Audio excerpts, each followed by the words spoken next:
Good evening, ladies and gentlemen. This is the February 18, 2015 regular meeting of the Board of Adjustment of the Municipality of Avery. I'm Bernd Fucho, the chair. Madam Clerk, would you call the roll, please? Bernd Fucho, Yep. John Haxby, Here.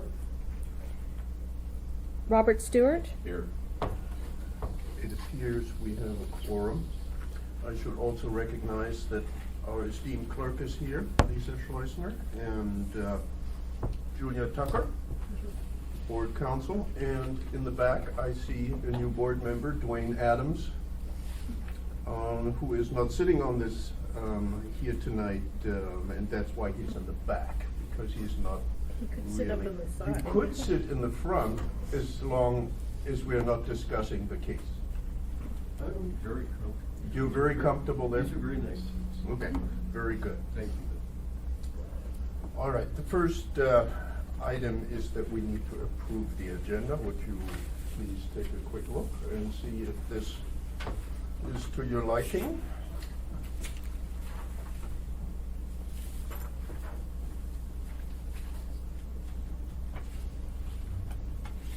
Just the same one you emailed to us? No, this is the agenda.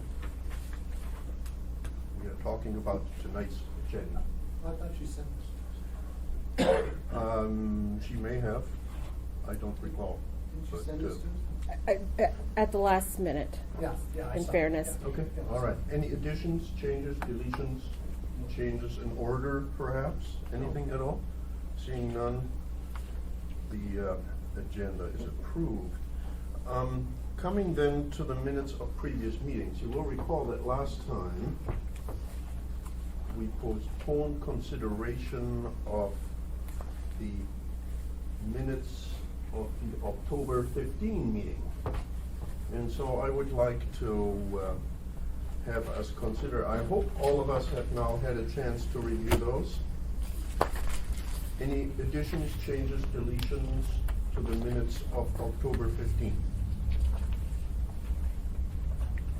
Hang on just a second.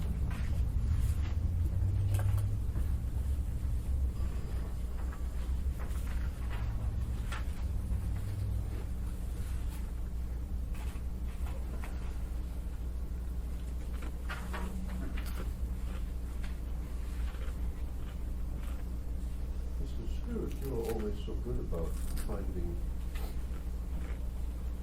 little issues. Did you find any that you need to address? Just a couple. Okay, go ahead. And I want to get validation on this too. On item number 3, on the minutes of October 15th. Okay. I believe that date should be October 15th, 2014, rather than July 31, 2014.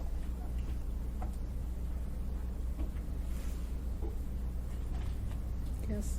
That's correct. Thank you. Duly noted. Anything else? And then on 4A, I Yeah. believe the July 17, 2014 should be October 8, 2014. I think that was just a transposition error from the prior Okay. case. Anything else? That's it. All right. Mr. Hudson, Good job. anything? Okay.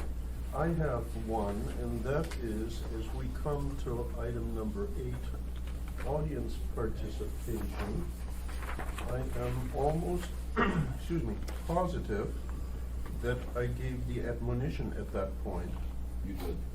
and that is not listed there. I think it should be. Okay.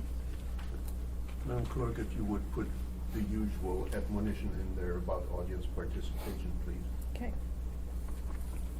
Any other changes? Any objection to the adoption? Seeing none, they are adopted. We then come to the minutes of our previous meeting. I'm just trying to find those. We received them here a few minutes ago. And why can't I find it here? I I have too many papers lying around. I think that's no problem. Anyway, Would it you is, like my copy? it is the minutes of the meeting of, January 14th. Would you take a minute, please, to review those?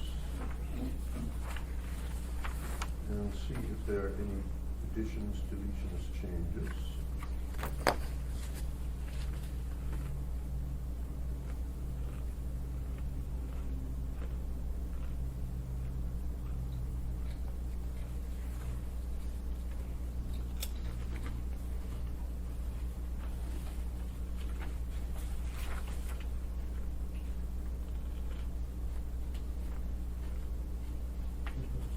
Any, Mr. Hagsby, anything you wish to add, Nope. change, delete? Nope. Okay.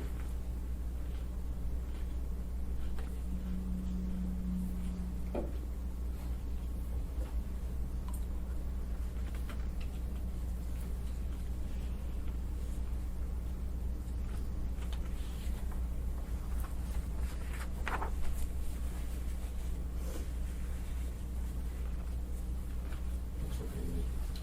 All right. No additions, changes, deletions, Mr. Stewart? The only thing I have is that, again, under item number 8, Madam Clerk, the usual admonition should be added there just for completeness of the record. Okay. Any objection to the adoption of those minutes? Seeing none, those minutes are adopted. We then come to old business. A reminder, a friendly reminder that we still have one vacancy on the Board of Adjustment, and it would be great if that could be filled. So if any of you know of someone who is able, willing, ready to serve, you should contact the mayor's office. All right, next thing,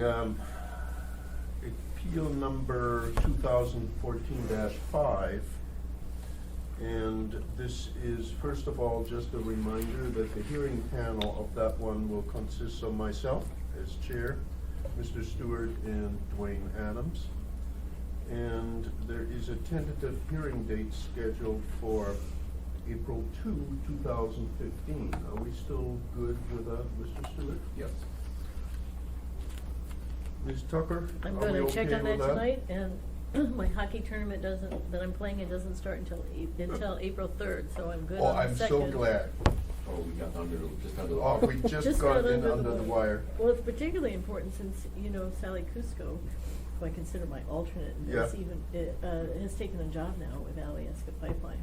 She has, oh, I Mhm. wasn't Yeah, aware so of she's that. not available, so, Oh dear. yeah, oh dear. We need to address that Mhm. perhaps later on under member comments. Okay, because I do want to talk to you. Will that affect the council's memo today? Well, first of all, we need to discuss your memo date, considering that April 2 is the hearing date, and we already have all the briefing in. We Yes. just got the reply Yeah, we just got today. the reply today, so I think we are fine. So the question is, how quickly can you do it?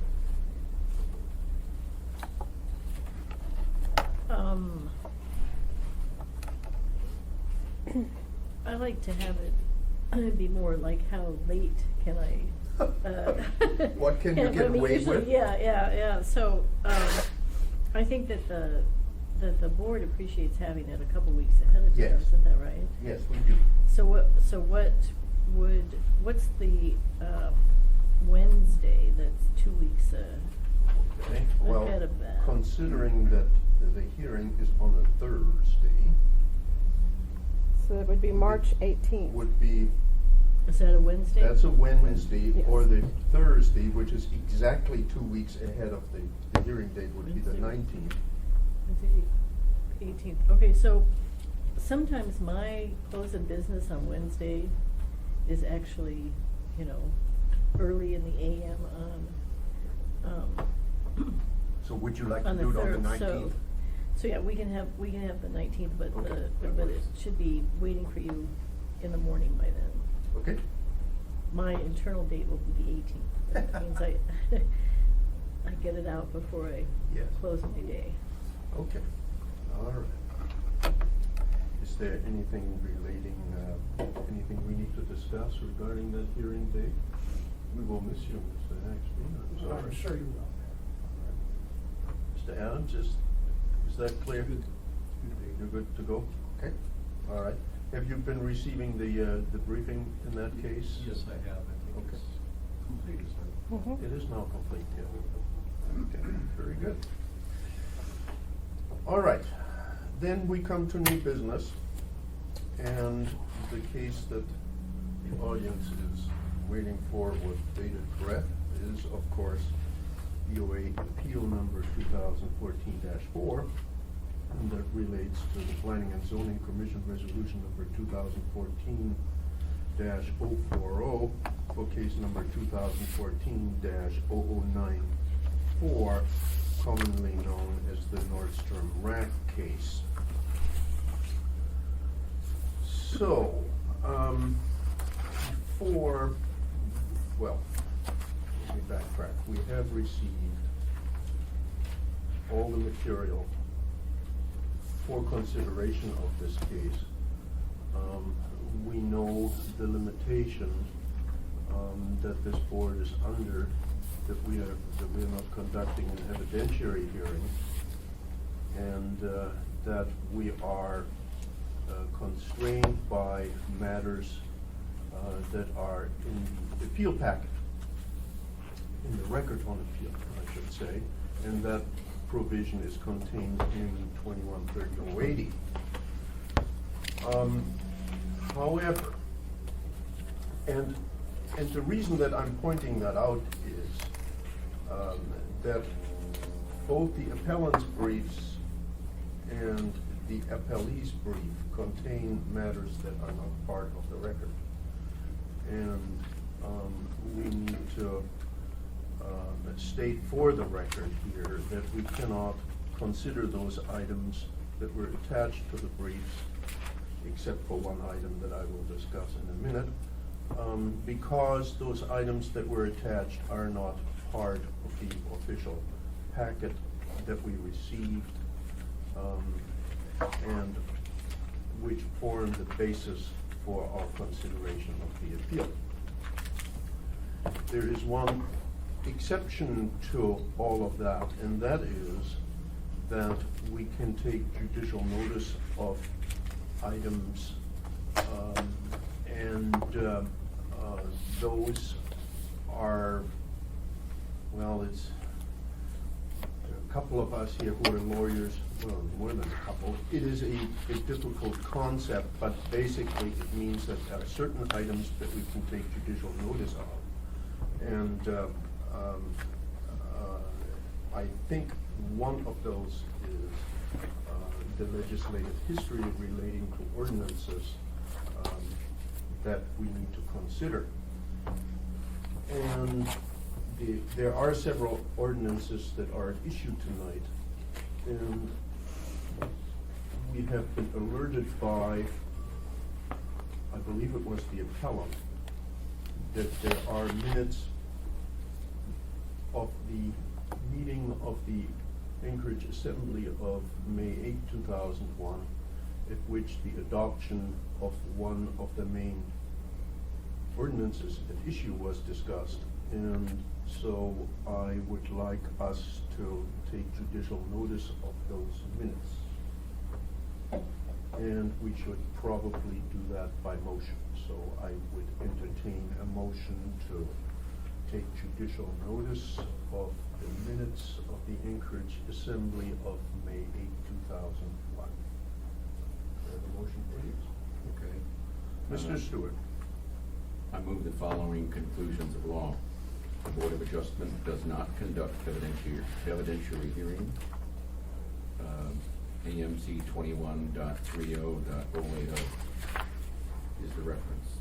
Any party may file a timely application for rehearing based on new evidence as provided in Anchorage Municipal Code Regulation 21.10.503. Second part, unless the board specifically takes official notice of an exhibit, the party's supplemental documents are rejected as outside the record on appeal per AMC 21.30.080. The third and final part, the board takes official notice of the legislative history of AO 2001-80 to include the May 8th, 2001 Assembly meeting minutes attached as Exhibit B to appellate's reply brief. Thank you, Mr. Stewart. Can I have a second, please? Second. Thank you. It's been moved and seconded to take judicial notice and to clarify what we can and cannot consider. Is there any discussion, Mr. Stewart? Could you please give me a definition of judicial notice? That we can consider it as part of the record, basically.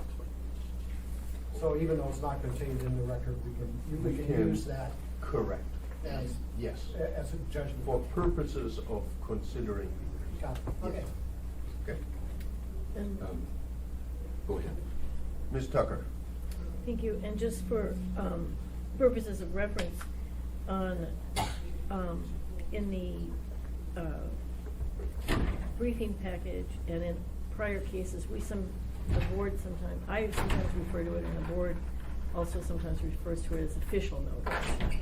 And so in past practice, and along with this, it's based on, it's analogous to judicial notice in law, and it's based on case law and evidentiary cases here. And if you have your briefing on this that I provided, you'll have a reference to it in one of the back pages. Yeah, So- and I just wanted the next one. Right. So really, I need to stand corrected. I shouldn't call it judicial notice. I should call it official notice. Okay? Oh, For it goes- administrative purposes. if it For goes- our administrative If it goes to purposes, court, it's yeah. gonna be judicial notice. Oh, yes. Okay. Okay. All right.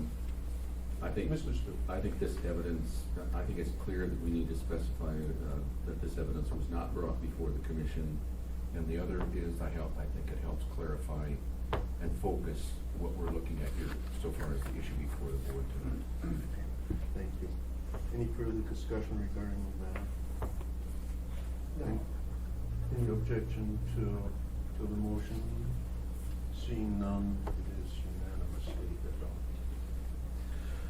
All right then, we have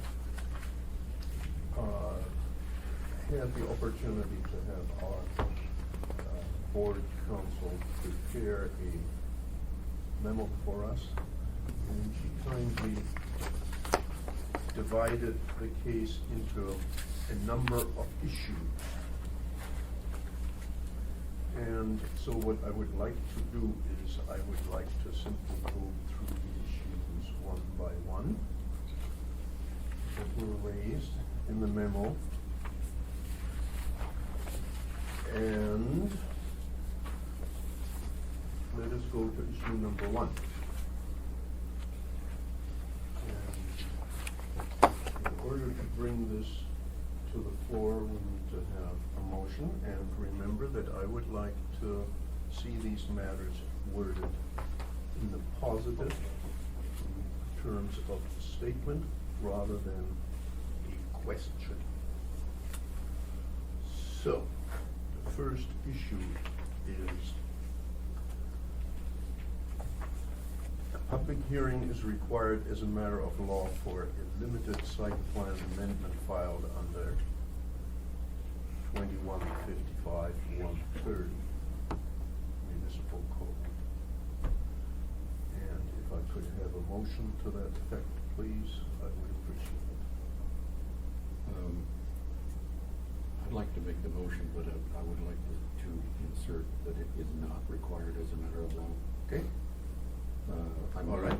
that a public hearing on an application for limited site plan approval under AMC 21.55.130 is not required as a matter of law. Second. It's been moved and Seconded, Mr. Stewart. Well, there are a number of things that I looked at in looking at this particular issue, and thanks to council for their research and everything to support this. But in 21.55.130, your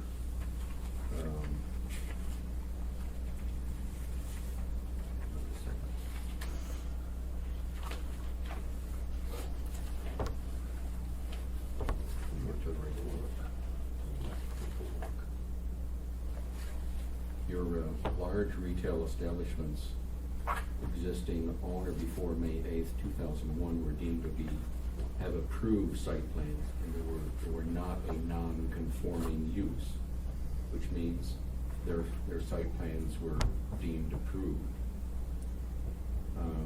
And this was notwithstanding Chapter 21, where it goes into expansion, construction, renovation, or remodeling of an existing large retail establishment may be allowed only after limited site plan approval. Now, this section shall not apply to interior remodeling, renovation, or repair to the interior of an existing large retail establishment, and that's all under 2155.130. When you look at approval of site plans, 21.15.030, and these are all references to Anchorage Municipal Code. On approval of site plans, under F, generally, site plans are subject to final approval under this subsection. Under 3B of 21.15.030, final approval of the site plan does not require a public hearing unless otherwise specified by ordinance on this code, or this code. If you look under G2A, Planning and Zoning Commission, upon an express finding that the proposed modifications will have a significant effect on the surrounding neighborhood or on owners or occupiers of adjacent property, may determine that a public hearing is necessary. And if you look at 2150.320, public hearing site plan review, large retail establishments, it sets out the standards for new large retail establishments and use, and the standards do not reference public hearing except in the caption. And what I looked at here is when you look at new large retail establishments under the zoning section in 20.40, those are all subject to public hearing site plan review, but that doesn't apply here. So I propose to vote for the motion as it's stated. Okay. Mr. Haxby. Well, I intend to vote for the motion as stated as well, under subsection 21.15.030G2, where they talk about an express finding that the proposed modifications will have a significant effect on the surrounding neighborhood, and then they can determine a public hearing is necessary. If you look at the transcript on page 7, page 7, lines 5, 6, 7, 8, they basically came straight out and said we don't see that it's going to have a greater or negative impact on the surrounding property, so therefore a public hearing would not be necessary. Second, this particular case was strictly determined that they were going to only consider the truck dock. Had nothing to do with anything else. That's all that this case was about, just the truck dock. And I think that that can be referenced on page 26, lines 10 through 19 effectively. Are we approving all those spaces, or are we just approving the Nordstrom Rack space? Mr. Odell says we're approving the addition of the loading dock. Vice Chair Dean says, okay. Mr. Odell states, none, not any of the interior renovations, just the Vice Chair Dean says so. Mr. Odell says just the addition of the loading dock and trash enclosure. So basically, they have nothing to do with the interior of the facility. It's limited strictly to the loading dock and the trash enclosure. So it's a limited site plan in my opinion. No hearing would be necessary. Any further comments here? None. The only thing I have is, I don't know if this is the right time to bring it up, but trying to define surrounding neighborhood and owners and occupiers of adjacent properties. I may come back to that after we get finished with this. Okay. Well, I must tell you, I should state first that I'm intending to vote for the motion, but my analysis is somewhat different. The difficulty with Mr. Stewart's reference to 55-130A is, and the referral back to 21-15-030. I have looked at 21-15-030F3B, which talks about modification of final approval, which specifies that no public hearing for final approval is required. The difficulty with that is that there is a section that talks about permitted principal uses and structures, and that is found in 2140-180, capital B, numeral 1, little a. And that basically says permitted principal uses and structures. Permitted principal uses and structures are as follows. Number 1, and then it describes all the businesses. And then it talks in little a about large retail establishments, comma, subject to public hearing site plan review, quote unquote. So it does appear that large retail establishments, which we have here, if there is a site plan review, that must have a public hearing. Okay? So I would agree. that's apparently what it is. And then when you look at 21-15-030F3B, it talks about the modification, which says, which refers back to the other sections, and that basically says unless there is another ordinance that requires a public hearing, then you don't have to have a public hearing. Well, in my analysis, this does require a public hearing if you are dealing with an original site plan approval. An Okay? original. An original. Original, Okay. not one that's been approved. We are just referring to an original, first of all, okay? So, still prior to any work being done, this is an original site plan, new project. Okay, correct. I agree. Say that section again you referred to. Okay, it's 2140-180, capital B, Oh, Arabic numeral 1, little a, you're right. okay? Mhm.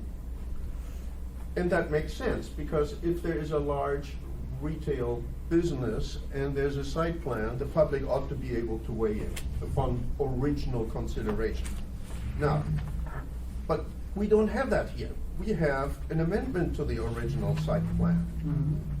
And I have looked at the minutes of the Anchorage Assembly meeting of May 8, 2001. And I believe it was the appellant that very nicely initially led me to this. When you turn to page 16, first of all, this was an ordinance that was introduced or prepared by Alan Teshi. And so he was the one who was shepherding the adoption of this ordinance through.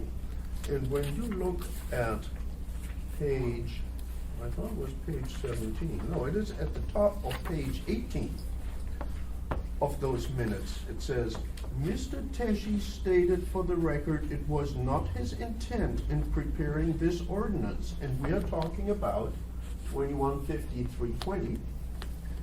It was not his intent in preparing this ordinance that minor changes to the exterior of an establishment that were associated with an interior remodel would trigger application of the ordinances. In other words, as I interpret that, the requirement for a public hearing that is normally required under a large retail establishment review is not applicable to this. When you have a minor, in his words, a minor change, okay? And that also makes sense when you look at 2155-130, capital A, the first full paragraph, which says, in approving limited site plans under this subsection, the commission shall apply the standards set out in 2153-320. It doesn't say you shall apply 2153-320, it only talks about the standards in that section. And consequently, it is my view that even though 2153-320 is entitled Public Hearing Site Plan Review dash large retail establishment, what that really refers to is the original site plan approval, and it does not refer to minor modifications. And as we have discussed already, what we are dealing with here is only the addition of a loading dock, and that by, in terms of the entire overall project, that is a minor change. And therefore, it is my view that what was intended by the assembly at that time and was that minor changes to an approved site plan not be subject to a public hearing. So it is for that reason that I intend to vote for the motion. Now, having come here and elaborated on this in great detail, I hope I didn't totally confuse you. Is there any further discussion regarding this? No, I read that section also, and I agree that the, Mr. Teshi intended to apply, and let me phrase it a little different, when more than just a remodel with minor changes to the exterior is involved. That's the way I interpreted what he was talking about. Okay. And then I looked at 2140 as referring to a significant zone change. Maybe I'm reading that wrong. When you're talking zoning, Where are you, Bob? when you look at 2140, maybe I'm reading it wrong. Yep. 2141. What are you trying to say? 180. That is the B3 General Business District. Right. Yep. And that falls under the zoning districts. Correct. Yes. So it's a different, I think it's a little different than what we're looking at here. Because we're not really changing the zoning district at all, are we? No, we are certainly not changing the zoning district, but we are dealing with a large retail establishment. Right. Okay? Which is a permitted principal use Is that? in that zoning district, so we're not changing that. Okay, so I guess that's another way of saying we're dealing with an approved plan that's already been pre-approved by the assembly in their Yes. wording in the code, Yes. rather than going in for an original LRE and obviously there would be zoning attached to that. There would be problems with the zoning that we have to change. No. When you go to No, the result. original plan, the original LRA, meaning Sears Mall, Yeah. is deemed an approved use, approved site plan. Everything is said and done. It is approved as is. Whereas previously, whereas if it were to come in today, it may not. Okay, but what they deemed was if it was in existence prior to when, 2001? You know, it's By- grandfathered in prior to by- 2001. By code, prior to 2001, anything that was there in 2001 is deemed an approved site plan as is, whereas. And so, what they've done is they've said, that's an approved site plan. This is a limited review. That's all this is. And by limited review, it's addition of a loading dock and a garbage crew. That's it. Right. Yeah, I agree. Yes. I would just like to confirm, for Mr. Stewart, where, that zoning piece comes in, if that would be helpful. That would, Go ahead. So what happens is that in this chapter, throughout that chapter 140, the code gives the different types of districts. So were someone, as you were thinking, gonna develop a new, large retail establishment, they under would. B3. Yeah, in a B3 district, then this says that yes, it's a permitted principal use, as the chair acknowledged, but it's subject to site plan review with a public hearing. Yeah. And so, as you were thinking, of course, zoning would be implicated in a new development, and they'd Okay. have to have their application conform to code. Does that help at all? Yes. Okay. Thank you. For new. For new, correct.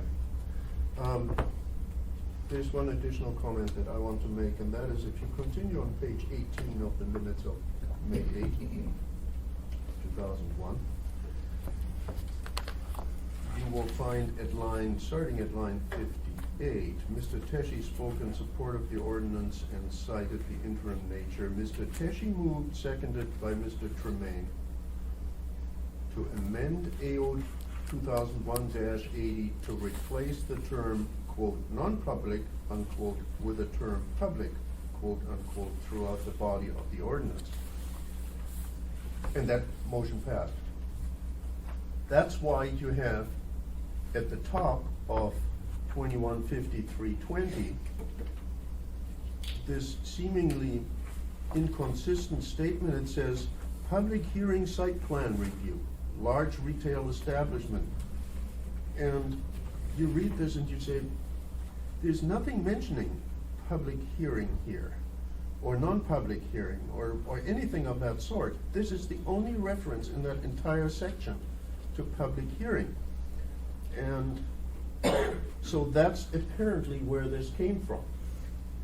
That as a result of Mr. Teshi's amendment to the draft ordinance, the word public hearing was added to it. And, but as I've previously said, I don't think that means that the amendments to a site plan of this nature require a public hearing for the reasons stated. I simply wanted to make sure that we all understood where this term public hearing came from. It was That helps. simply added by Mr. Teshi to make sure that it was understood that if you have an original application for a site plan approval for a large retail establishment, that at some point there must be a public hearing.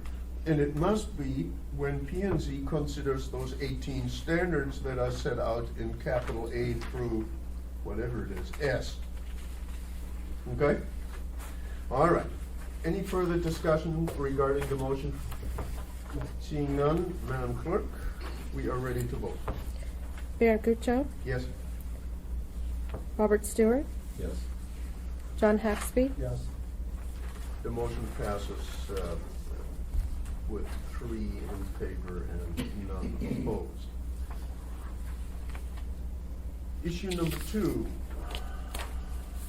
and if we are phrasing this in terms of a sentence rather than a question, it would be the resolution of the Planning and Zoning Commission issue is invalid because the modification will increase the degree of nonconformity. Or, if we have it according to Mr. Stewart's wishes, the resolution is not invalid because the modification will increase the degree of nonconformity. This is Yeah. worded either way. I think my wording, my initial wording is better because I think it is a little bit clearer. Anyway, I will entertain a motion for issue number 2. John? Go ahead, Bob. You confused me with all that, Barry. Go ahead. All right. Or Barry, Okay, you may. so you're moving that the resolution is invalid because the modification proposed will increase the degree of nonconformity. Okay? Is that your motion? Yes. Okay. Mr. Stewart, would you second that? Second. All right. Mr. Heck, would you speak to that motion, please?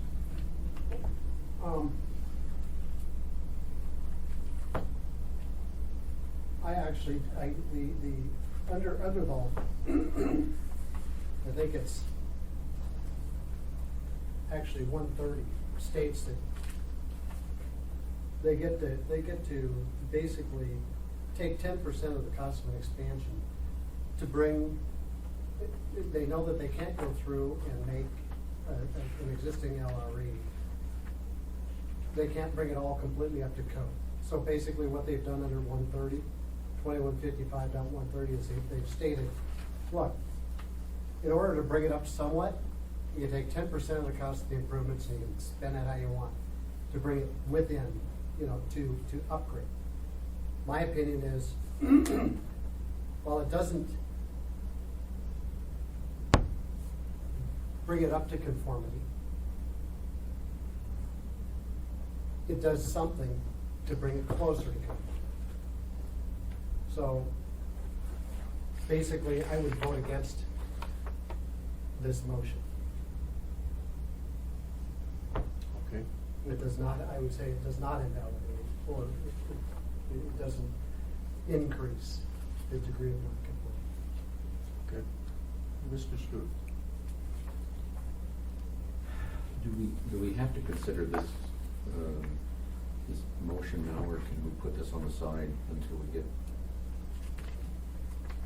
some other motions out of the way first? I would like to consider this at this point. Just the issue, so that we get the issue resolved.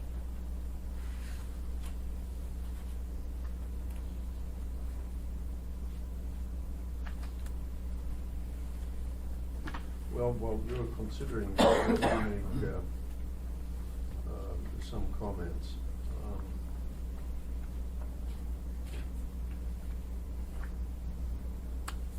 I believe that that the P&Z, well, first of all, I should say, we're not dealing with a nonconformity to start out with, because remember that what the ordinance says is that all LREs approved before May 8, 2001 are not nonconformities, they are approved as is. Conformity. They're conforming, I agree. okay? Mhm. So, we cannot talk about an increase in the degree of nonconformity. That's an inconsistency in terms of what we have here, okay? So the only question is whether the modification, does that constitute a nonconformity if it were approved today originally? I don't think we need to look at it that way, and it shouldn't be looked at it that way. The mall is what it is, and while if it were to be approved today, there would be all kinds of issues. The addition of a loading dock does not increase a nonconformity. I just don't see it. It is simply, it is what it is. It is an addition of a loading dock, and it does not increase, it cannot increase a nonconformity, because there is no nonconformity. Okay? So I will vote against the motion. I do consider, however, the fact that apparently the commission wrestled with this issue too. We have all reviewed the transcript of what occurred before the Planning and Zoning Commission, and there are numerous pages there where the commissioners discussed the loading dock and what it would do. So they have taken into consideration, as they are required to do, both the factors under 2155-130 and the standards in 2153-20. Now, the resolution that was passed does not adequately disclose that, and so I think, Mr. Stewart, what you were referring to perhaps is that we may want to later on address the findings that the zoning board made, that the Well, Planning and Yeah, Zoning Commission I really made. didn't see this as a particular key issue. I thought this was sort of almost an issue that we didn't have to deal with at this point. That's why that Well, was the reason for my okay, issue. all right. Well, I would like to get it out of the way. Okay. Okay. Any further discussions regarding the motion concerning issue number 2, and the resolution on the table is the resolution is invalid because the modification proposed will increase the degree of nonconformity. Any further discussion regarding the motion? No, I'm Are prepared to you vote. ready for the vote? Okay, Madam Clerk? Baron Gutschall, No? Robert Stewart, No. John Haxby, No, The resolution fails by a vote of 3-0. Next, we come to issue number 3.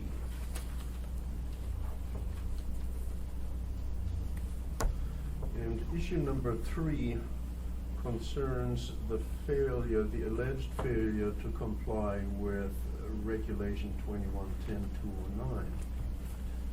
And since it is kind of my turn, I will move as follows. Failure to strictly comply with AMCR 2110-209 invalidates the resolution of the Planning and Zoning Commission. May I have a second, Second. please? It has been moved and seconded, and I will speak to my motion. This issue concerns the allegation that the resolution is invalid because consent agenda items may only be approved upon the written concurrence of the applicant. However, this matter was not approved as a consent agenda item. In fact, it was specifically pulled from the consent agenda. And so it was considered as a regular agenda item. While 2110-209, the regulation requires the written consent, as I said before, that section really is totally inapplicable here because we are not dealing with a consent agenda item. And so for that reason, I intend to vote against the motion. And I think, was it you were seconding yes, Mr. Haxby? I would agree. I would vote on, I think I would vote against it. Okay. The consent, this was pulled off the consent agenda, it's shown on page 4 of the record. Volume 1 of 2, page 4, 16, 17, 18 by Chair Ferguson. They pulled this out. I believe that's what it showed. Yeah, it's on transcript, page 4. Yeah, transcript page 4. It was pulled out. So, I view it as not an issue. Okay. Any further discussion, Mrs. Stewart? Any No further discussion. Okay. Are we ready to vote? Yeah. Madam Clerk? Baron Gutchow, Nope. Robert Stewart, No. John Hexby, No, And the motion fails by a vote of 3-0. Mr. Chair? Madam, yes, Ms. Tucker? It may be helpful at this point, or not this point, later, for the board to make a corollary finding, as Mr. Haxby brought up, that the case was not decided on the consent agenda, and therefore that ordinance didn't apply. Okay, well, we have, I think, a series of findings that we need to address anyway. And my intention was that we do that towards After the later. end. If you would please make a note of it Okay? so that I do not miss this later on. that'd be good. Okay? There's another one we might need to look at. I know there are various others that we do need to look at. Okay. That's related to the specific one. Okay. To issue number 3, you're talking about? Yes. Yes. Okay. As I said, my intention is to address findings at the end once we have gone through the issues. Issue number 4. And issue number 4 is framed as follows. Condition number 8 of the Planning and Zoning Commission Resolution number 2014-040 is so vague as to render the entire resolution invalid. May I have a motion, please? Which one, where are you here? Hold on. Issue number 4. I move that condition number 8 in the Planning and Zoning Commission Resolution number 2014-040 is reasonably stated and requires no amendment. Second? Second. Moved and seconded. Mr. Stewart? Didn't see anything in the record that indicated that that wording was being misconstrued in any way, or that any of the parties were confused by the wording. And if you look at on the record on page 4,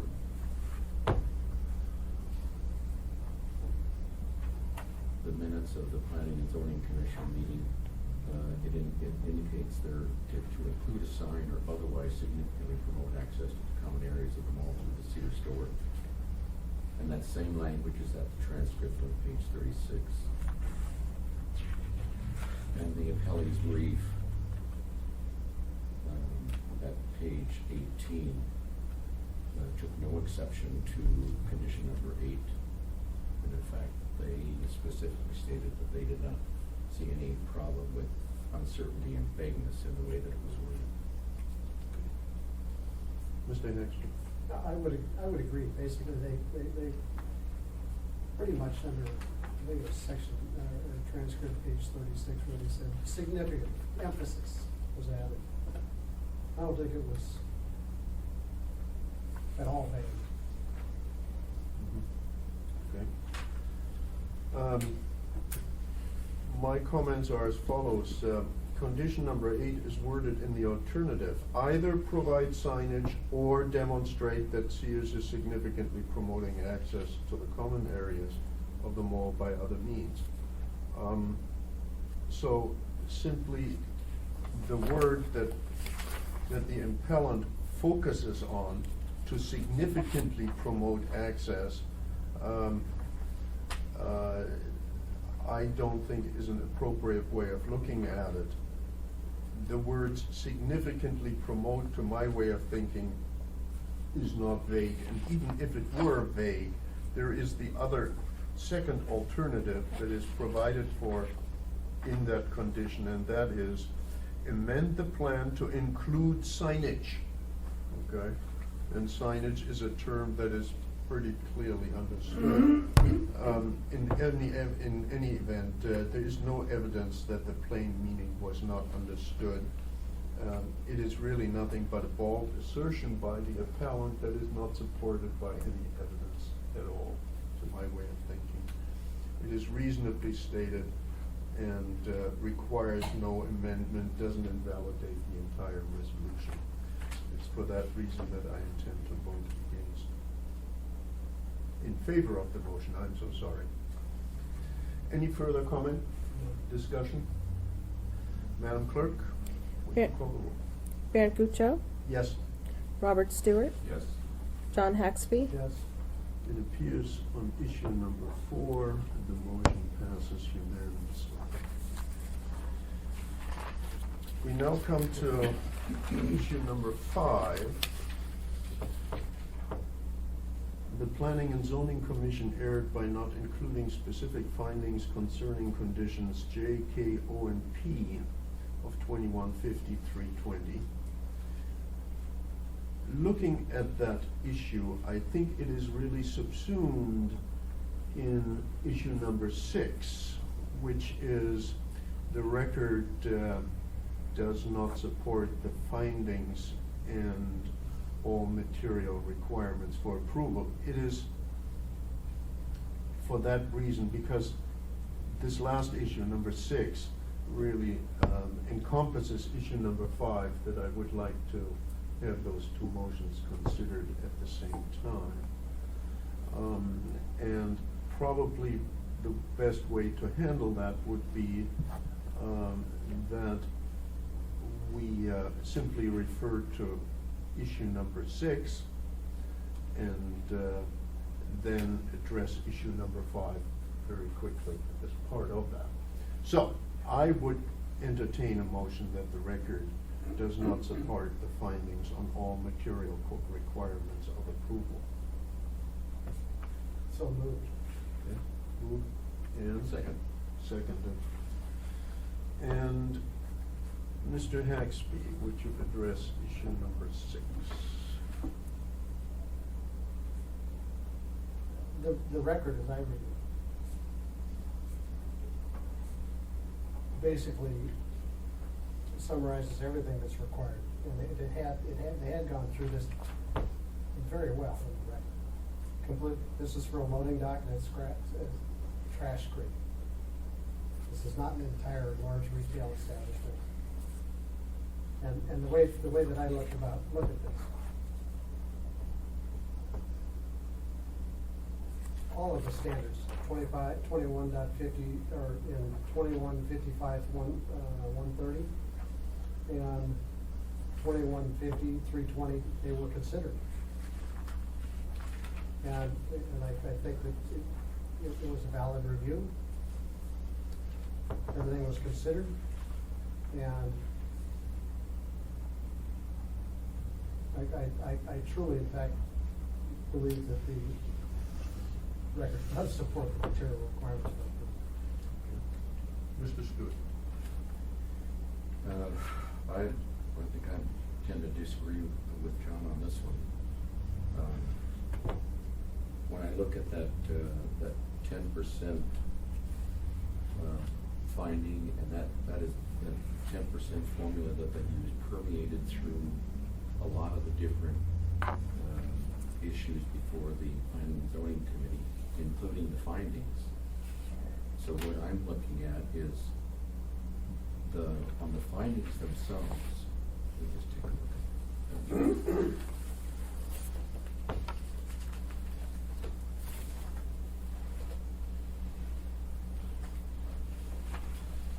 When you look at the site plan, in the finding, they said the standards, it complies with the standards found in 2155-130 and the conditions for approval under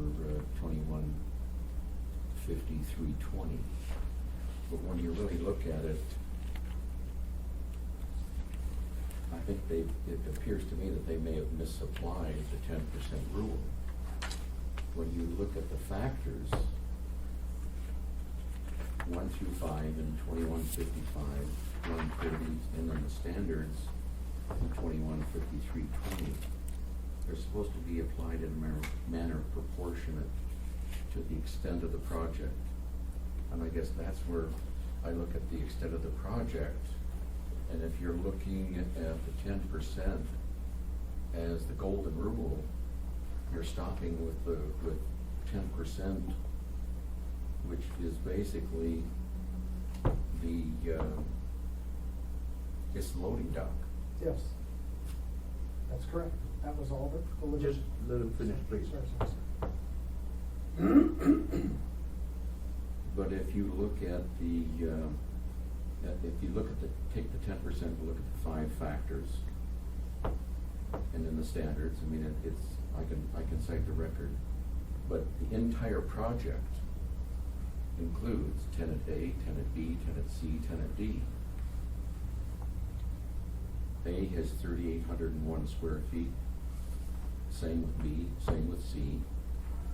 Tenant D is Nordstrom's, and with the loading dock, they have 35,639, if I looked at it correctly. So when you look at the percentage of the mall being renovated, in my view,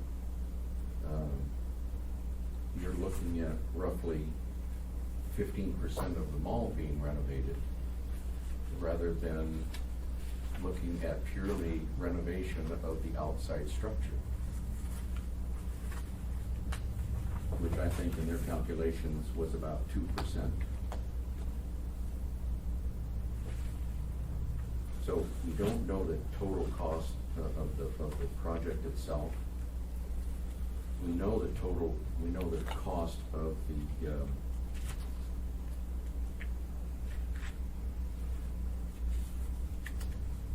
well, I think it doesn't include all the work outside of the loading dock and the outside structure that's being changed. But if you look at the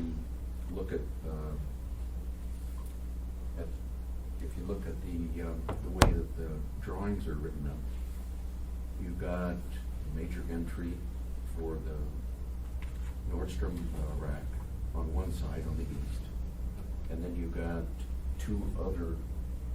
you've got 3 other entries that are going to be put in on the west side that are reflected in the engineering documents. These are all part of the same project. So I'm not looking at the 10%. I'm looking at the application of their 10% rule as not including the entire project. Because if the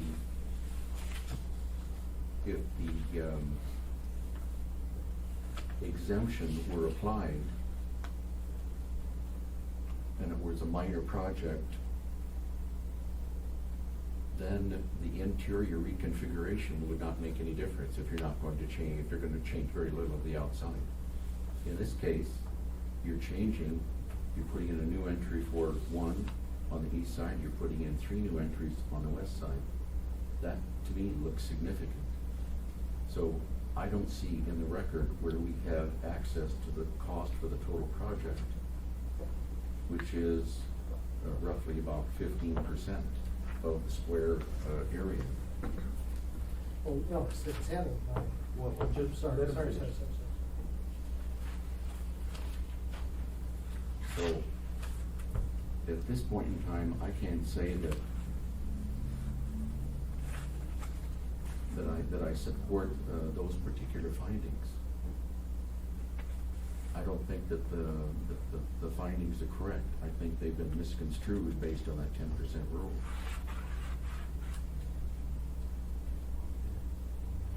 Mr. Head.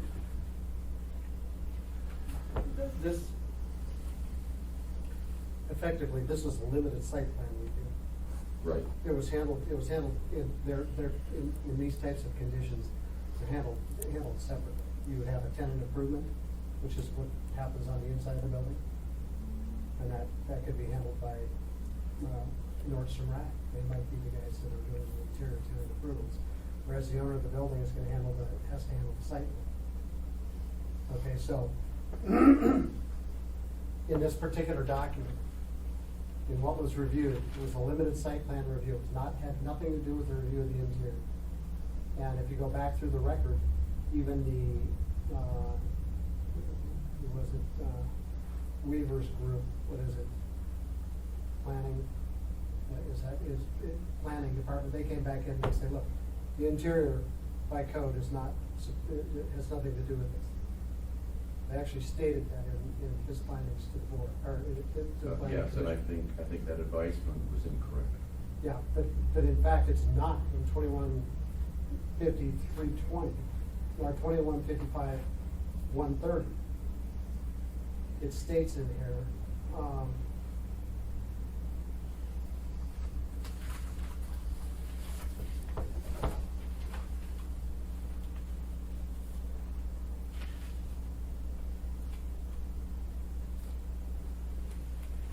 See, here it goes. It says, it states right in here, this section shall not, however, apply to the interior remodeling, renovation, or repair to interior portions of large retail establishments existing on the date this section becomes effective.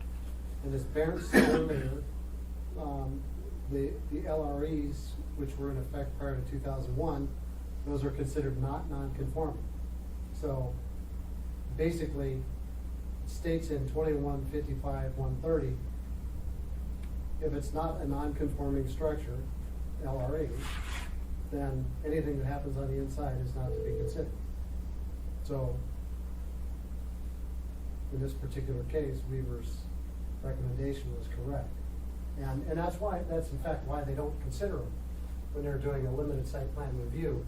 They don't toss in all the rest of the other stuff that's going on in the inside. Just has to do with the site plan. That's one area of the municipality. It has to do with. but it seems to me like they applied the 10% rule, which is the cost maximum Right.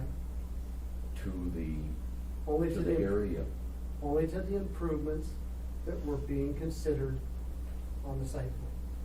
Okay, then if there were no improvements on the outside, would this plan have come before the Planning and Zoning Commission? No, No, it wouldn't have. no, as a matter of fact, the site plan only has to do with how this building fits on here.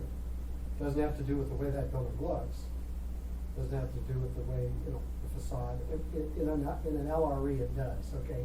That if you're going to do a new LRE, yeah, they look at the outside, is it gonna be pleasing, are the colors nice and all that good stuff.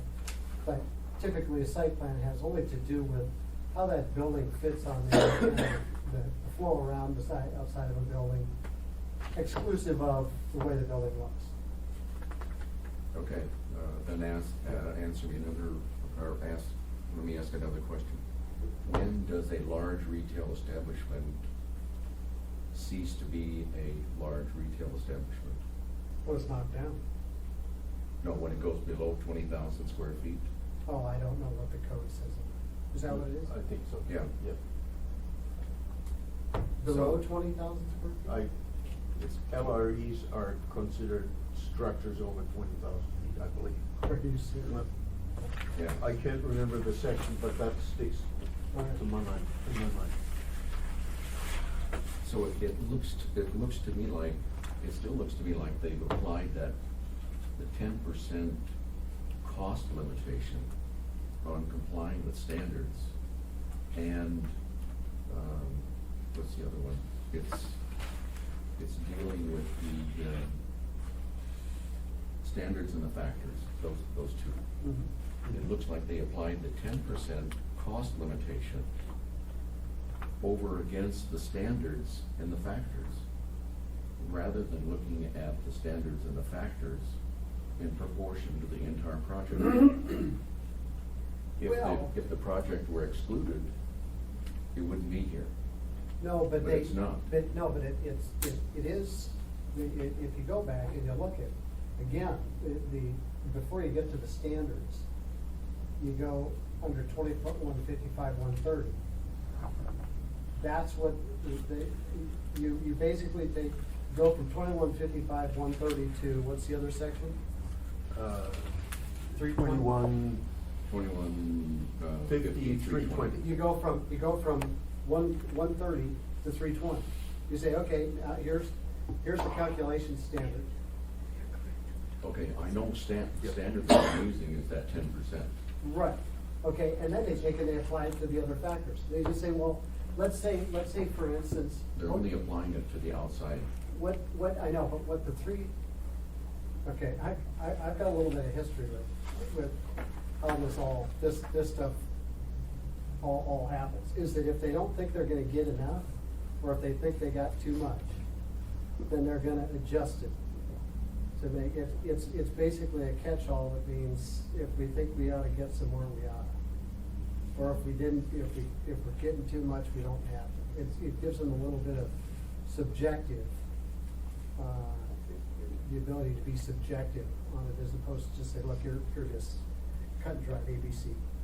Well, I know that's the way they've been doing business, but it looks to me like if you apply the code like I think it should be applied, is that applying that 10% rule on the factors and the proportionate on the standards looks like it's applied at a lower percentage than what it should be. Well, but then you'd have to dig back into the rest of what they may be doing. That is not what is being considered under this case. What is being considered under this case is the loading dock and the trash screen, period. Has nothing to do with the rest of it. Okay, then why do they have the entrances?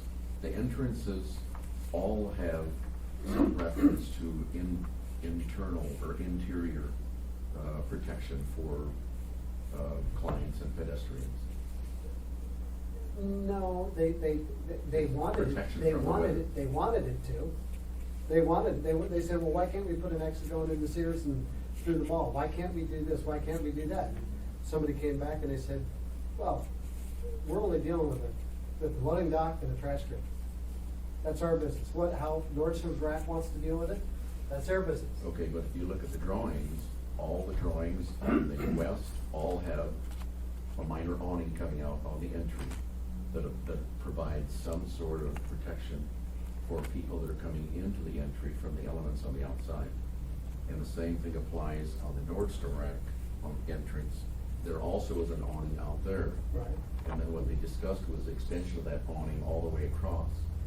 When you take an awning off, there ought to be something that says, okay, we've taken away protection for the pedestrians. There should be something in there that shows where you're going to add some protection for the pedestrians that are using it. The way these things typically happen is that they go in there and they say, okay, they say, well, we'll approve this if you'll do 2. And the guy building it, or the owner says, okay. I mean, that's normally the way it happens. It's like, will you do this? And the implication is, if you do this, we'll approve it. Well, I must tell you, I have some sympathy with Mr. Stewart's position. The way that they do it in practice may not necessarily be the way that the ordinance requires. Mm-hmm. Okay? The 10% rule, by the way, came about by virtue of Jerry Weaver's memo that is attached. Right. Okay? And we can discuss that later on, and I intend to bring that up. But neither party challenged the 10% rule, and it was not discussed in any of the briefs as being invalid or inappropriate or anything of that sort. So I think for purposes of this appeal right now, we are stuck with the 10% rule as it has been applied. Okay? Nobody is challenging the application of the 10% rule. Not the appellant or appellee, no. The appellant is simply saying that planning and zoning did not adequately consider the factors in 5320. That's what they are saying, and for that reason it is invalid. Okay? And that's what we are considering here in this motion. Okay? I must tell you, I intend to vote against the motion, like Mr. Haxby, because 2155-130 requires the Planning and Zoning Commission to consider the factors 1 and 5 of that, 1 through 5 of that section, and to apply the standards of 5320 in a manner proportionate to the extent of the project proposal. Everybody has agreed that the project proposal is the loading dock, and I think also the trash Yeah. situation, nothing else. So the question really is, are the findings, or did planning and zoning adequately consider the factors in 155 and the standards in 320? Did they adequately consider those? That's the issue. And to my way of thinking, in reading the transcript, and the pages and pages of transcript where they talked about all these issues and all the factors under 320, I think this adequately demonstrates that they considered those factors. What they may not have done, and what we may want to address, is that they did not perhaps state this sufficiently by way of findings. Okay? And we may want to address that later on. It is another one of those small issues that needs to be addressed, I think. But for purposes of this motion, I think the record is replete with evidence that P&Z discussed and considered all the standards under 320 and all the factors under the 5 factors under 55-130. And it's for that reason that I intend to vote against the motion. Well, it still looks to me like it was the proportionate application. That's a very hard kind of thing to identify. Is it objective? Is it subjective? Can it be quantified? Probably not. It's gonna have to be some sort of subjective determination. Yes, But- I think that's true, and I think that's what, when you read the transcript, that's what happened. Well, they No. they batted this ball around a lot in the transcript, trying to figure out what to do with it. But the question really is, did they consider the factors and the standards? See, and I think when you read the transcript, you are left with the firm conviction, at least I am, that they did consider all the factors and all the standards. And they even asked, they just said, well, what exactly are we considering here? Yeah. They came straight out. Yeah. Loading dock, trash bin. Exactly. Okay, then, what about the monies that are spent on the entryways as part of the 10%? That's not, I don't think that's part of the 10% where they spent. I don't think No. that's not where they spent. That's true. So they didn't spend any of that 10% on the aesthetic way that the entryways were set up? I don't think so. See, I thought they were applying that 10% to the entryways and, No, I think that was just a side note, just say, like, Yeah. take care of these things. Right, And I think the right. signage thing that had to do with, absolutely make sure that the signage is significant. That was a separate deal too. It's not even part of the 10%. Yeah. It's an extra offered by Sears, basically. Yeah, it's like, Yeah. okay, if we say that, will you approve Yeah. this? Somebody said, yeah, sure, Doc. Click. Yeah. Done. Okay, I'm not sure whether we have convinced you, Mr. Stewart. Do you wish to address this issue further? I do realize that you have some difficulty with it. I have some I problems acknowledge with the way that. it's proportionate Okay? in its application, both to the standards and to the factors. And I'd like to, maybe this is something that the assembly needs to address in the future. That's a possibility. I have some thoughts on this later on Okay. to address that. Okay. Okay. And then I may not agree with you. Of course, and that happens. All right, any further discussion regarding the motion? Can you restate the motion, please? All right, the motion is, the record does not support the findings on all material requirements of approval.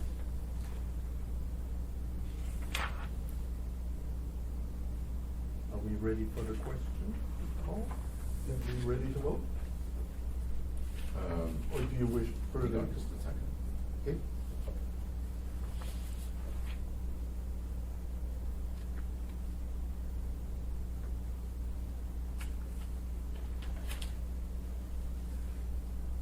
Oh, on the record at page 35, it does say the facade improvements on the entryways is part of the 10% improvements. Oh, it does, okay. Okay. So That's- they are part. That's record part, page 35. Yes, and Stand the corrected. project Okay. description starts on page 34. All right, so what happened was that the department accurately stated, or the applicant, I guess this is the applicant statement, right? This Is is the that- record, this is their, The statement in support There. of the application, yes, that's what it Yeah. is. It's the applicant's statement. There was subsequent discussion at the hearing, however, where they, I guess, misstated the issue because during the discussion, they talked about just the loading dock. This only concerns the loading dock, when in fact, their application stated that it would also be not just the loading dock, but also the other portions that we just referred to. Yeah. Okay? So that's why I think what they were looking at when they defined it down to those two items, I think they were not operating on the right proportionate application. Okay. I must tell you, I don't see that. Okay. Anyway, any further discussion? Seeing none, would you please call the roll on this issue? Barrett Cuccio, Nope. Robert Stewart, Yes. John Haxby, No.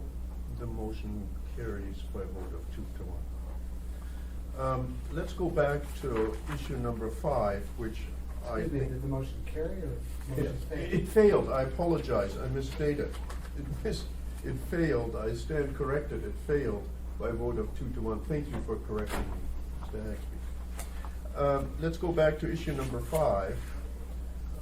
And issue number 5, as I said before, was kind of subsumed by the one that we just voted on, and so I would like to quickly dispose of that so that it's clear that we addressed all these issues.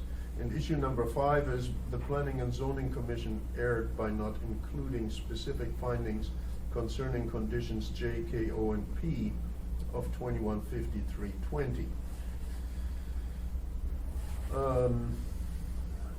And what I'm proposing is that we simply do this by motion, and recognizing that Mr. Stewart thinks differently about it, I will make the motion. The Planning and Zoning Commission erred by not including specific findings concerning conditions J, K, O, and P of AMC 215320.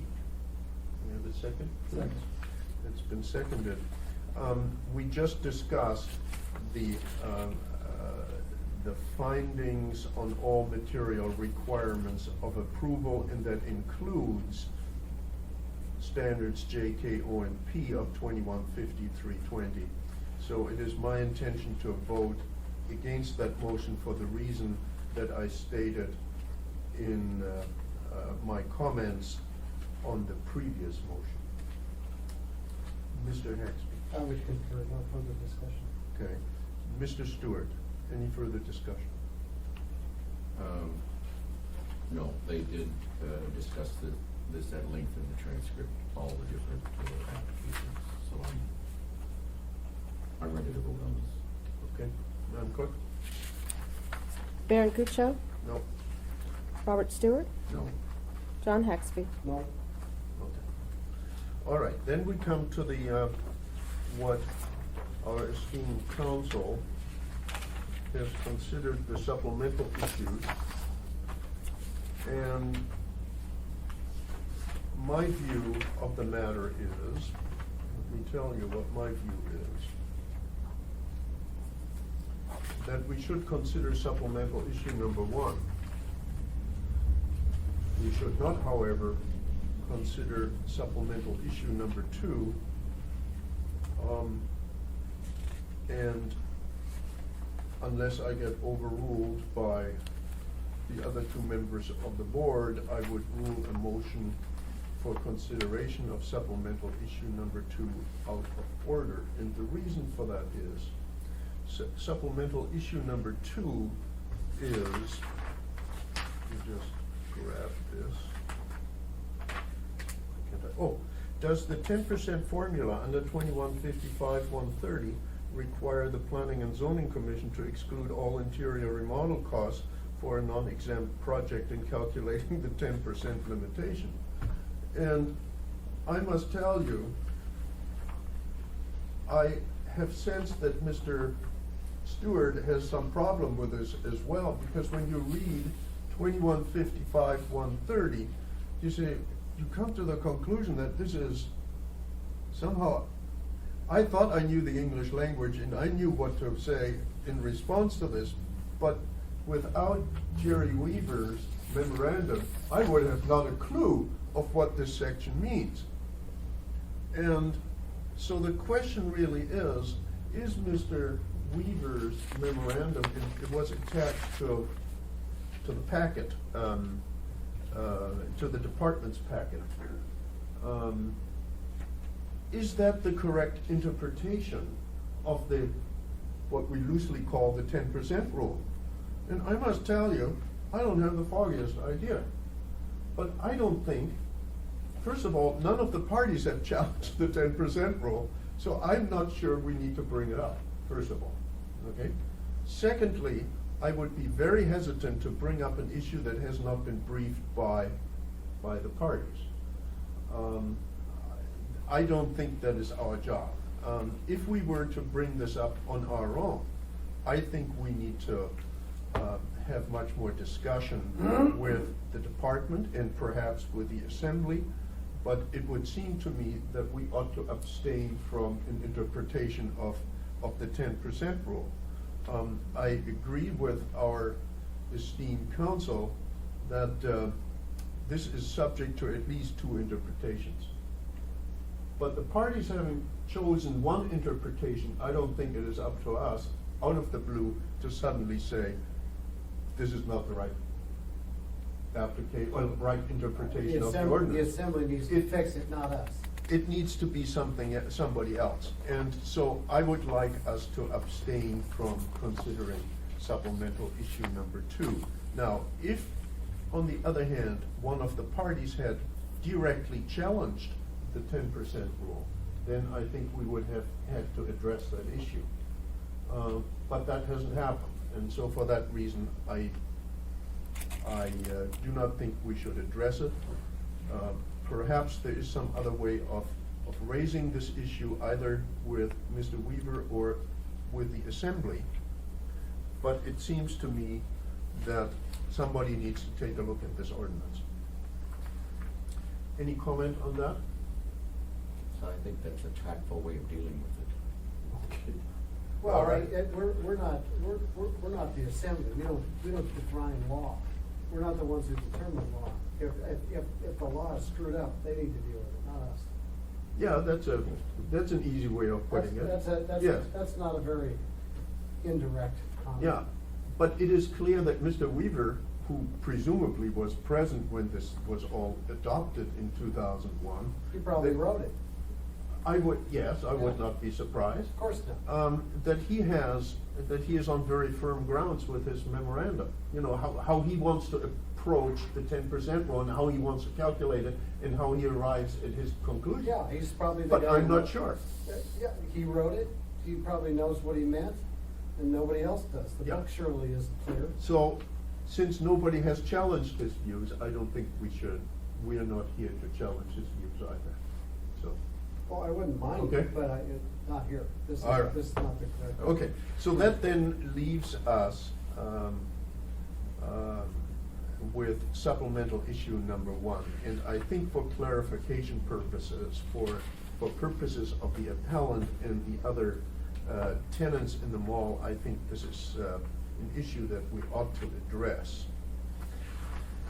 And supplemental issue number 1 is basically, if I can rephrase it, site plan review standards for large retail establishments mandate direct access from leased retail space to interior common space of the mall. And specifically, this issue arose out of the contention by the appellant that the Planning and Zoning Commission should have addressed the lack of interior access to the mall. And so that's what this supplemental issue addresses. And by way of clarification, I think we are all of the same view here, but I would like to discuss this a little bit more. And so I will make the motion that site plan review standards for LREs and mandate direct access from leased retail space to interior common areas of the mall. That is my motion. Tell me your motion again. Site plan review standards for large retail establishments mandate direct access from leased retail space to interior common areas of the mall.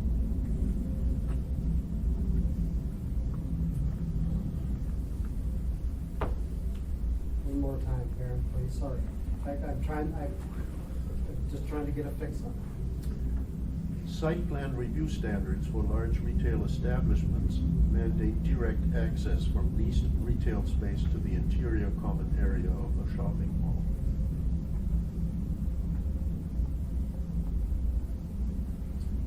And Okay, second. I'm willing, I'll okay, second. then let me address this. Okay.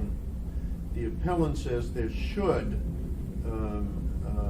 be such a requirement, but the appellant has really pointed to no statutory requirement, and statutory meaning in terms of Title 21 code or regulation or anything of that sort.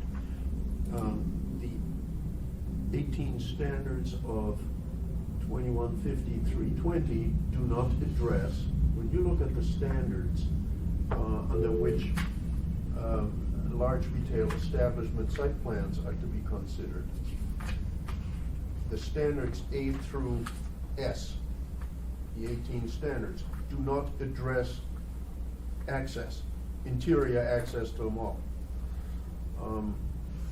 And in fact, the appellant hasn't been able to point to any statutory requirement other than to make that general allegation that there is such a requirement. Well, I think the answer is there is no such requirement. Where that issue needs to be addressed, really, is by the tenants in their relationship with the owner of the mall. In this case, Carl Gottstein Properties. And so the tenants need to look at their lease agreement, it seems to me, for relief from what is really their main complaint here, and that is that the REC will not have interior access to the mall. Now, you may be for interior access or against interior access, that's not the point, but there is no requirement in the code anywhere that be addressed in the site plan review. It is instead something that the tenants need to have contractually provided for in their lease agreement with the owner of the mall. For example, if there is in their lease agreement a specific requirement that all the tenants will always make sure that there's interior access to the mall, it would have been solved. That's by contract. Yeah. Yeah, of course. It is a contractual issue, it is not a statutory issue, it's not a code issue. And so for that reason, I think the issue raised by the appellant must fail. We can argue from now until tomorrow whether interior access is desirable or not. That's not the question. The tenants feel it is. There's at least one prospective tenant, Nordstrom's, that feels otherwise. And so this is not an issue that can be addressed by the code, and I think the appellant misconstrues its position or its legal argument here, or the strength of its legal argument, there is no requirement that can be imposed to require Nordstrom's to have interior access to the mall. And you will notice also that that was discussed by the Planning and Zoning Commission at great length, and they all came to the conclusion, well, this is not something that we can control. And I think they were correct. There is nothing in the code. And so it's for that reason that I intend to vote against my own motion. I concur with these, effectively, if you look at Tincotinu, that's an entirely different style of mall. They're all exterior access. The way that access to a common area in a mall should be handled is contractual. It's not through, operation of municipal code, municipal ordinance, or anything else, because standards change. What was happening in the 1970s, early 1970s, when the Sears Mall was built is completely different than what was happening in the 2000s when the Tincotinu place was built. And it's completely different than maybe in the late 1980s when the Diamond Center was built. Okay, and so, malls and standards, they change over time, and it's not something that should be part of a site plan review. Nor should it even, it probably shouldn't even be part of a building department review. Other than, does it have legal access? Does it have, does it have fire department access? Does it have legal access for the size, number of exits, everything else like that? Does it fit or doesn't it fit? Does it meet, fire code, other building codes? Yes, no, great. How if they gave a crappy design, nobody would lease it. So it shouldn't be under the purview of, shouldn't be under the purview, at least in this particular case. Now, I can understand why they'd want it, because Nordstrom Rack probably generates a heck of a lot of traffic. They'd like people to get dropped off on the west end and travel all the way down the mall to get to the east end to get into Nordstrom's Rack. And chances are, they're probably gonna do it anyway. They're gonna just cut through Sears. That's probably what's gonna happen. They're gonna cut through Sears and, wherever somebody can drop them off, it probably will happen. And Nordstrom's may come to the conclusion that, look, we really want an entry here anyway. They may come to that conclusion. But It's not something that can be imposed. no, absolutely not. It is, it should be handled by contract. If they violate the contract, it's up to Kargatstein and Sears and Nordstrom. Frankly, it's probably, in this case, it's probably not even up to Kargatstein, because this is a sublease, as I looked at it. It was a sublease from Sears. So Sears may be able to do what they want. Who knows? Well, that is true. On the other hand, if there is a contractual obligation on the part of Kargatstein that it will require all tenants to provide direct access to the mall, to the interior of the mall, then the tenants undoubtedly have a cause of action against Kargatstein for failing to enforce that. And that's what they can, But- they can handle that with them. Exactly. Doesn't get handled through the city. Yeah. Mr. Stewart. Okay, I agree with it, that it's a contractual issue, and but I look at this and through this whole site process, and if you look at the Sears LRE boundary, it's the entire mall. I mean, it's Gottstein, it's all the common areas, it's this. So what happens in that, in this LRE governs the entire mall. I mean, they're the factor for the entire mall. But I guess what I'm saying is, that being said, when you've still got the other tenants that still are going to be looking at this. You got tenant A, B, C, in addition to D, which is Nordstrom Rack. Yeah. They're all gonna have to deal with the same issue. But if you look at it from a tangential standpoint, and I tried to look to see if the merchants in the mall would fall under any definitions of adjacent properties and surrounding neighborhood, and they do not. No. They're strictly relegated to that contractual issue.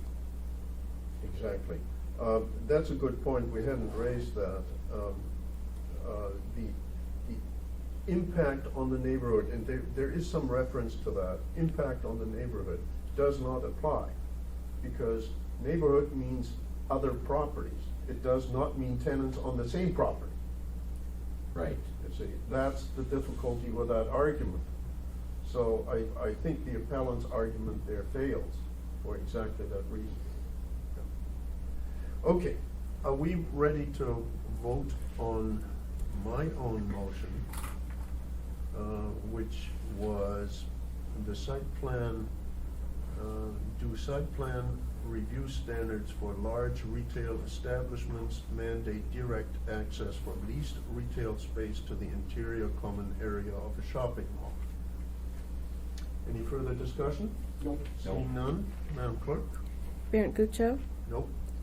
Robert Stewart, No. John Haxby, No. So the motion fails by a vote of 3-0. All right, now having addressed the 6 issues raised by the appellant and the appellee, we have some loose ends to tie up, and that concerns findings. And I want to first address the finding, if I can find the motion. Ah, right here it is. If you would Excuse me, please. can Yes, we ma'am. take a Yes, break sir. for about 5-10 minutes? Oh, of course, of course. If you Why don't- don't we have an 8-minute break?